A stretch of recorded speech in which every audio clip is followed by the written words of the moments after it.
بسم اللہ الرحمن الرحیم۔ میرے عزیزوں، میرے دوستوں، بھائیوں، بہنوں، آج مسلمان اللہ کو چھوڑ کر دنیا بھر کی تمام تدابیر اختیار کرنے کے لیے تیار ہے۔ رزق کا معاملہ ہو تو اللہ کے آگے جھکنے کے بجائے، اللہ سے مانگنے کے بجائے دنیا بھر کے پیچھے بھاگ رہا ہے۔ کائنات میں جو کچھ بھی ہوتا ہے اللہ کے حکم سے اور اس وحدہ لا شریک کی مرضی سے ہوتا ہے۔ چنانچہ اللہ تعالیٰ ارشاد فرماتے ہیں، اور تم خدائے رب العالمین کے چاہے کچھ نہیں چاہ سکتے۔ ایک اور اللہ تعالیٰ ایک جگہ پہ فرماتے ہیں سورہ انعام میں، درخت کا پتا بھی میری مرضی کے بغیر نہیں گرتا۔ میرے دوستوں، معلوم ہوا کہ رزق صرف اور صرف اللہ ہی کے حکم سے، اس کی مرضی سے ملتا ہے۔ بعض لوگ انگوٹھا چھاپ ہوتے ہیں مگر کروڑوں کے مالک، بعض لوگ اعلیٰ سے اعلیٰ ڈگری لے کر نوکری کی تلاش میں گھومتے رہتے ہیں۔ لہٰذا یاد رکھیے، اگر اللہ سے دوستی ہو گئی تو وہ ہمیں بغیر مانگے دیتا رہے گا، کیونکہ اس کا قانون ہے کہ وہ اپنے دوستوں کا خیال دشمنوں سے زیادہ رکھتا ہے۔ اور آپ اللہ کی چاہت میں زندگی گزاریں اور آپ کے رزق میں تنگی ہو جائے، ایسا ہو ہی نہیں سکتا۔ بلکہ گناہوں سے بچنے پر بھی اللہ تعالیٰ رزق کی کثرت کا وعدہ فرماتے ہیں۔ یاد رکھیے میرے بھائی، خوب اچھی طرح سے یاد رکھیے، رزق کا مدار عقل اور کثرت اسباب معاش پر نہیں ہے۔ چنانچہ مشاہدہ اس امر کو بتاتے ہیں۔ ایک شخص ایک ہی تجارت سے غنی اور بڑا مالدار ہوتا ہے، دوسرا شخص متعدد تجارتوں پر ہاتھ مارنے کے باوجود مقروض و پریشان رہتا ہے۔ اور یہ بھی دیکھا جاتا ہے کہ بہت سے اہل عقل فاقے میں مبتلا رہتے ہیں اور بہت سے کم عقل بیوقوف لکھ پتی بن جاتے ہیں۔ بہت سے پڑھے لکھے معاش اور رزق کی تنگی کا شکار ہیں، اور بہت سے جاہل اور انگوٹھا چھاپ کروڑوں پتی بنے بیٹھے ہیں۔ رزق کا دینا اللہ تعالیٰ کے ہاتھ میں ہے، جس کو چاہتا ہے بے حساب روزی دیتا ہے اور جس کو چاہتا ہے روزی کم کر دیتا ہے۔ قرآن حکیم میں رزق کے بارے میں اللہ تعالیٰ نے بہت ساری جگہوں پہ بہت ساری ذکر فرمایا ہے۔ اللہ تعالیٰ فرماتا ہے، کیا ان کو نہیں معلوم کہ اللہ تعالیٰ جس کو چاہے زیادہ روزی دیتا ہے اور جس کو چاہے کم؟ سو تم اللہ کے پاس رزق تلاش کرو اور اس کی عبادت کرو اور اس کا شکر ادا کرو۔ اللہ تعالیٰ قرآن پاک میں ایک اور جگہ ارشاد فرماتا ہے، جسے چاہتا ہے کھلا رزق دیتا ہے اور جسے چاہتا ہے تنگ کر دیتا ہے۔ پھر اللہ تعالیٰ سورہ قصص میں بھی فرماتا ہے، جب قارون کو اس کے فخر و تکبر کی وجہ سے زمین میں دھنسا دیا گیا تو جو لوگ پہلے اس کی شان و شوکت سے متاثر ہونے کے باعث اس جیسا بننے کی تمنا کر رہے تھے، اب اس کا انجام دیکھ کر کہہ اٹھے، کیا کہہ اٹھے؟ افسوس، ہم بھول گئے تھے کہ اللہ اپنے بندوں میں جسے چاہتا ہے رزق کشادہ کرتا ہے اور جسے چاہتا ہے تنگ کر دیتا ہے۔ آج ہر آدمی یہ کہتا نظر آتا ہے کہ میرے رزق پر کسی نے بندش لگا دی، میرے کاروبار پر کسی نے بندش لگا دی۔ اپنی ایمان سے بتائیے، اپنے دلوں میں جھانک کر بتائیے کہ اگر اللہ میری روزی کھول دے تو کیا دنیا میں کوئی ایسی طاقت ہے جو میری روزی پہ بندش باندھ سکے؟ اور اگر اللہ میری روزی بند کر دے تو کیا کسی میں ایسی طاقت ہے جو میرا رزق کھول دے؟ یہ تو سب اللہ کے کارنامے ہیں۔ دیکھیے اللہ تعالیٰ فرماتا ہے کہ میرے بندوں، رزق کے خزانے صرف اور صرف میرے ہاتھ میں ہیں، میرے علاوہ کون ہے جو تمہیں رزق دے؟ لہٰذا اگر تم نے میری فرما برداری کی، میری چاہت پر زندگی گزاری، تو میں تمہارے لیے رزق کے دروازے کھول دوں گا، اور اگر تم نے مجھے ناراض کیا تو میں رزق کے معاملے میں تمہیں تھکا دوں گا، زندگی بھر بھاگتے رہو گے، چین اور سکون نہیں ملے گا، پھر بھی بھاگتے رہو گے، پھر بھی رزق نہیں ملے گا۔ آسمان سے رزق سے وعدے تو اللہ نے کیے ہیں۔ اللہ تعالیٰ انسان کے روزی کے دروازے کھول دے تو کوئی بند کرنے والا نہیں ہے۔ یہ تو انسانوں کی بدعمالیوں کی وجہ سے اللہ تعالیٰ رزق کے دروازوں کو بند فرما دیتے ہیں۔ ارشاد ربانی تعالیٰ ہے، جو اللہ کی یاد سے اعراض کرتا ہے اللہ تعالیٰ اس کی معیشت کو تنگ کر دیتے ہیں۔ اگر ہم گناہ کرنا نہ چھوڑیں تو پھر رزق کیسے بڑھے گا، اور گناہ کرنا چھوڑ دیں پھر دیکھیں رزق کی بہتات کیسے ہوتی ہے۔ منصور بن عبد الرحمن رحمۃ اللہ فرماتے ہیں کہ ایک روز میں حضرت حسن رضی اللہ تعالیٰ کی خدمت میں بیٹھا تھا۔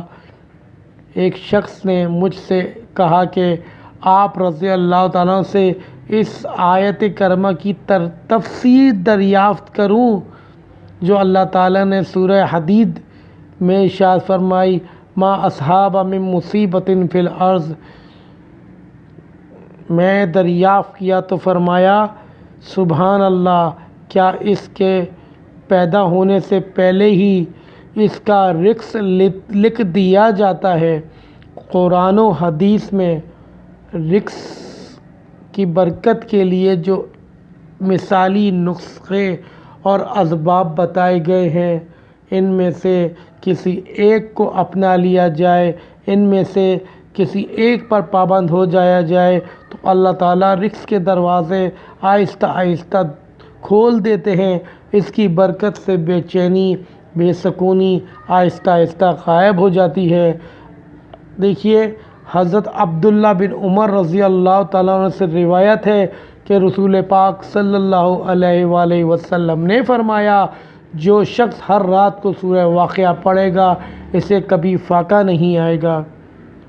حضرت عبداللہ بن مسعود کے شاگرد کا بیان ہے کہ حضرت عبداللہ بن مسعود اپنی لڑکیوں کو حکم دے کر روزانہ رات کو سورہ واقعہ پڑھوایا کرتے تھے۔ حضرت انس رضی اللہ تعالیٰ سے روایت ہے کہ حضور اقدس صلی اللہ علیہ وآلہ وسلم نے فرمایا، تم اپنی عورتوں کو سورہ واقعہ سکھاؤ کیونکہ وہ غنا یعنی مالداری لانے والی صورت ہے۔ حدیث میں فرمایا کہ جو شخص سورہ واقعہ پڑھا کرے اسے کبھی فاقہ نہیں ہوگا۔ دیکھیے اللہ تعالیٰ خود رستہ دکھا رہا ہے۔ نبی پاک کریم صلی اللہ علیہ وآلہ وسلم کی زبان مبارک سے اللہ تعالیٰ رستہ دکھا رہا ہے کہ جب تمہیں رزق کی تنگی آئے تو کیا تدابیر اختیار کرو۔ حضرت جبیر محتم رضی اللہ تعالیٰ سے روایت ہے، فرماتے ہیں کہ مجھ سے رسول اللہ صلی اللہ علیہ وآلہ وسلم نے فرمایا، کیا تم پسند کرتے ہو کہ جب سفر پہ نکلو تو اپنے ساتھیوں کی طرح ان سب میں سب سے زیادہ خوشحال اور سب سے زیادہ فائدہ مند ہو جاؤ؟ میں نے کہا ہاں میرے ماں باپ آپ پر قربان۔ تو فرمایا کہ یہ 5 صورتیں پڑھ لیا کرو، بسم اللہ سے شروع کرو اور بسم اللہ پر ختم کرو۔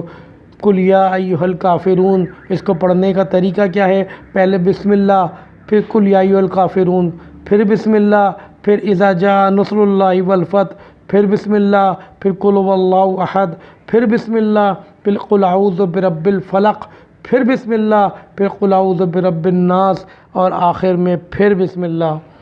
حضرت جبیر فرماتے ہیں کہ میں غنی اور بہت مالدار والا تھا، لیکن جن کے ساتھ سفر پر نکلتا تو سب سے شکستہ حال اور بہت ہی کم سرمایہ ہوتا، لیکن جب سے آپ صلی اللہ علیہ وآلہ وسلم نے مجھے یہ عمل سکھایا، میں نے اس عمل کو پڑھا تو میں سب سے زیادہ خوشحال ہو گیا۔ حضرت ابو درہ رضی اللہ تعالیٰ کا ارشاد ہے، یعنی روزی بندے کو ایسے تلاش کرتی ہے جیسے موت تلاش کرتی ہے۔ حضرت عبداللہ بن مسعود اور حضرت ابو سعید خضری رضی اللہ تعالیٰ عنہ آپ صلی اللہ علیہ وسلم کا ارشاد بیان کرتے ہیں، یعنی جو آدمی اپنی تنگی رزق پر ناراض ہو، یعنی اللہ تعالیٰ کی تقسیم پر راضی نہ ہو اور اس کی تنگی رزق کا شکوہ پھیلائے، یعنی تنگی رزق کی کمی لوگوں کے سامنے بتائے، لوگوں سے شکایت کرے اور صبر نہ کرے تو اس کی کوئی بھی نیکی بارگاہ الہی میں قبول نہیں ہوتی۔ دیکھیے، رزق سے مایوسی گناہ ہے۔ ایک حدیث میں آیا ہے، جب تک تمہارے سر ہلنے کی طاقت رکھتے ہیں اور تمہارے بدن میں جان باقی ہے، اپنے رزق سے مایوس نہ ہو۔ بے شک انسان ماں کے پیٹ سے ایک ننھا کمزور وجود لے کر آتا ہے، پھر خدا اسے رزق دیتا ہے اور وہ توانا آدمی بن جاتا ہے۔ آپ صلی اللہ علیہ وآلہ وسلم کا ارشاد ہے، بے شک تم میں سے ہر ایک کو اس کی ماں کے رحم میں 40 دن تک نطفے کی شکل میں اور 40 دن تک جمے ہوئے خون اور 40 دن تک گوشت کے لوتھڑے کی شکل میں رکھا جاتا ہے۔ پھر اللہ تعالیٰ فرشتے کو بھیجتے ہیں جو اس میں روح ڈال دیتا ہے اور ان 4 چیزوں کے لکھنے کا حکم دیا جاتا ہے، یعنی اس کا رزق کتنا ہوگا، اس کی زندگی کتنی ہوگی، اس کی موت کب اور کہاں واقع ہوگی، اور یہ وہ نیک بخت ہوگا یا یہ بدبخت ہوگا۔ اب دیکھیں کہ ماں کے پیٹ میں 4 مہینے گزرے ہوئے ہمیں کتنا عرصہ ہوا، ابھی اللہ تعالیٰ جانتا ہے کہ مزید یہاں کتنا رہنا ہے۔ تو پہلے دن اللہ تعالیٰ نے رزق لکھ دیا تھا کہ اس کا رزق کتنا ہے، اور یہ کہ یہ بچہ کہاں کہاں پھرے گا وغیرہ وغیرہ۔ غرض موٹی موٹی باتیں ساری اللہ تعالیٰ نے لکھ دی ہیں، اور آخر میں فرشتہ اللہ تعالیٰ سے پوچھتا ہے، پروردگار یہ نیک بخت ہے یا بدبخت ہے؟ اللہ تعالیٰ جب انسان اللہ تعالیٰ کی طرف جھکتا ہے اور اللہ تعالیٰ کے احکام کو مانتا ہے اور وَأَطِیعُوا اللَّهَ وَأَطِیعُوا الرَّسُولَ پر پابند رہتا ہے، تو اللہ تعالیٰ اس کے رزق میں بے تحاشا برکت عطا فرما دیتے ہیں۔ اللہ تعالیٰ اس کے رزق میں بے تحاشا برکت عطا فرما دیتے ہیں، لیکن شرط یہ ہے کہ اللہ تعالیٰ کو منا لیا جائے، اللہ تعالیٰ کو منا لیا جائے۔ دیکھیے، جب انسان استغفار کو لازم پکڑ لیتا ہے تو اللہ تعالیٰ استغفار کی برکت سے انسان کے روزی میں برکت عطا فرماتا ہے۔ تقوی حاصل کرنے سے رزق میں برکت ہوتی ہے۔ جب بندہ متقی بنتا ہے تو اللہ تعالیٰ رزق میں برکت عطا فرما دیتا ہے۔ آج ہم دنیا جہاں میں ذلیل و خوار ہو رہے ہیں، روزی کے چکر میں مارے پھر رہے ہیں، مگر اللہ تعالیٰ تو علاج بتا رہے ہیں کہ متقی بن جاؤ، باوضو رہو، سورہ واقعہ کی تلاوت کرو، جب سفر پہ نکلو تو کن آیت کی تلاوت کرو۔ اللہ تعالیٰ نے نبی پاک کریم صلی اللہ علیہ وآلہ وسلم کی زبان مبارک سے سب کچھ بتا دیا ہے۔ مطلب یہ ہے کہ اب کرنا صرف یہ ہے کہ اللہ کے متقی بن جائیں، اللہ سے راضی ہو جائیں۔ اللہ تعالیٰ مجھے آپ کو، ہم سب کو عمل کرنے کی توفیق عطا فرمائے اور اللہ تعالیٰ پر کامل اور پکا یقین کرنے والا بنا دے۔ وآخر دعوانا والحمد للہ رب العالمین۔